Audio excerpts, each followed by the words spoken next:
एक अतिशय धक्कादायक प्रकार समोर आलेला आहे।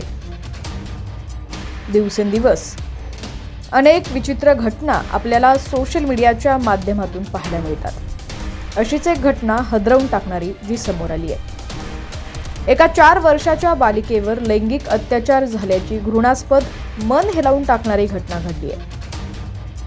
घटना कुठे घडली होती, संपूर्ण बातमी पाहूयात।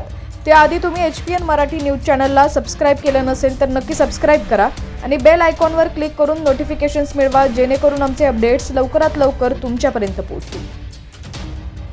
तर एका 4 वर्षाच्या बालिकेवर लैंगिक अत्याचार झाल्याची घृणास्पद मन हेलावून टाकणारी घटना घडली आहे। गडचिरोली जिल्ह्यातील अतिदुर्गम जारावंडी इथून हे प्रकरण समोर आलं। या प्रकरणी आरोपीला अटक करण्यात आली असून संतोष कोंढेकर असं आरोपीचं नाव आहे।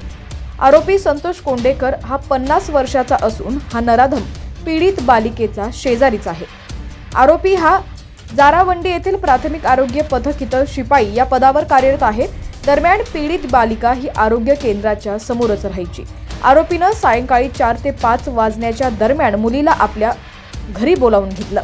मुलीला बोलावून आरोपीनं तिच्यावर अत्याचार केले। पीडित बालिकेला गडचिरोली येथील महिला रुग्णालयात उपचारासाठी दाखल करण्यात आलं, परंतु प्रकृतीमध्ये सुधारणा न झाल्यानं तिला नागपूरला हलवण्यात आलं। सध्या पीडित चिमुकलीवर उपचार सुरू आहेत। या प्रकरणातील आरोपी 50 वर्षाचा असून त्याला 2 मुलंही आहेत।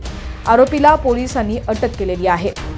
मात्र यावेळी चिमुकलीला किती वेदना झाल्या असतील, तसंच तिला भयंकर त्रासाला सामोरं जावं लागलं, अशा प्रकारची भावना देखील येथील नागरिक व्यक्त करत आहेत।